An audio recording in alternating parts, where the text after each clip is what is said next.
ಪ್ರಧಾನಮಂತ್ರಿ ಜಲಜೀವನ ಆಯೋಜನೆ ಅಡಿ ಯಮಗೊಲ್ಲಹಳ್ಳಿ ಹೆಬ್ನಿ ಪಂಚಾಯತಿಗೆ ವ್ಯಾಪ್ತಿಗೆ ಸೇರಿರ್ತಕ್ಕಂಥ ಯಮಗೊಲ್ಲಹಳ್ಳಿಯಲ್ಲಿ ಮನೆ ಮನೆಗೂ ನೀರು ಸೌಲಭ್ಯ ಮಾಡಿಕೊಡುವ ಉದ್ದೇಶದಿಂದ ಏನು ಪ್ರಧಾನಮಂತ್ರಿಯವರ ಆಯೋಜನೆಯಲ್ಲಿ ನಮ್ಮ ಜನಪ್ರಿಯ ಶಾಸಕರು ಮಂಜಣ್ಣವರ ನೇತೃತ್ವದಲ್ಲಿ ಮತ್ತು ನಮ್ಮ ತಾಲೂಕಿನ JDS ಅಧ್ಯಕ್ಷರಾಗಿರ್ತಕ್ಕಂಥ ನಮ್ಮ ನಾಗರಾಜಣ್ಣವರ ನೇತೃತ್ವದಲ್ಲಿ ಇವತ್ತು ಇಲ್ಲಿ ಆಗಮಿಸಿರ್ತಕ್ಕಂಥ ನಮ್ಮ ಹಿತೈಷಿಗಳು ಶಾಮೇಗೌಡನವರು, ಸತ್ಯನ್ನವರು, ಪ್ರತಾಪ್ ಅವರು, ಬಾಬಣ್ಣವರು ಎಲ್ಲ ಇಲ್ಲಿ ಆಗಮಿಸಿದ ನಮ್ಮ ಪಂಚಾಯಿತಿ ಅಧ್ಯಕ್ಷರು, ಉಪಾಧ್ಯಕ್ಷರು ಎಲ್ಲ ಸದಸ್ಯರಿಗಳಿಗೂ ವಂದಿಸುತ್ತಾ, ಏನು ಮನುಷ್ಯನಿಗೆ ಮುಖ್ಯವಾಗಿ ಬೇಕಾಗಿರ್ತಕ್ಕಂಥದ್ರಲ್ಲಿ ಮುಖ್ಯವಾದದ್ದು ಅಂದರೆ ಗಾಳಿ ನೀರು.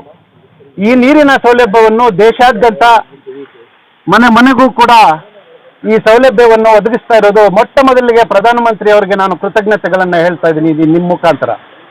ಅದೇ ಥರ ನಮ್ಮ ತಾಲೂಕಿನಲ್ಲಿ ಅಭಿವೃದ್ಧಿ ಕಡೆ ಸಾಗ್ತಾ ಇರುವ ಮೇಯ್ನು ಮುಖ್ಯ ಉದ್ದೇಶಗಳು ಏನು ಅಂದರೆ 224 ಕ್ಷೇತ್ರದಲ್ಲಿ ನಮ್ಮ ಕ್ಷೇತ್ರ ಏನು ಅಂತ ತೋರಿಸ್ತೀವಿ ಅಂತ ಏನು ಮಾತು ಕೊಟ್ಟಿದ್ರು ನಮ್ಮ ಶಾಸಕರು, ನಮ್ಮ ನಾಗರಾಜಣ್ಣವರು, ಅದೇ ಥರ ಇವತ್ತಿನ ದಿನ ವಿಧಾನಸಭೆಯಲ್ಲಿ ಕೂಡ ಒಂದು ಮುಳಬಾಗ್ಲ ಹಳ್ಳಿ ಮತ್ತು ಒಂದು ಹಳ್ಳಿ ಹೆಸರು ದೇವರಾಯ ಸಮುದ್ರ ಆಗಿರ್ಬೋದು, ನಂಗ್ಲಿ ಆಗ್ಬೋದು, ಮುಳಬಾಗ್ಲ ಹೆಸರು ಎತ್ತಿದಾಗ ನಮಗೆಲ್ಲೋ ಒಂದು ಕಡೆ ಪ್ರೀತಿ ಹುಟ್ಟುತ್ತೆ, ಅದು ಉತ್ಸಾಹ ಬರುತ್ತೆ. ಅಂಥದ್ದು ಈಗ ಸೆಷನ್ಸಲ್ಲಿ ಯಾವಾಗೂ ನಮ್ಮ ಮುಳಬಾಗ್ಲ ಬಗ್ಗೆ ಮಾತಾಡಿ ಮುಳಬಾಗ್ಲ ಅಭಿವೃದ್ಧಿಗೆ ಸಾಕ್ತಾ ಇರೋದಕ್ಕೆ ನಮ್ಮ ಶಾಸಕರು ಮುಖ್ಯ ಪಾತ್ರ ವಹಿಸ್ತಾ ಇದ್ದಾರೆ.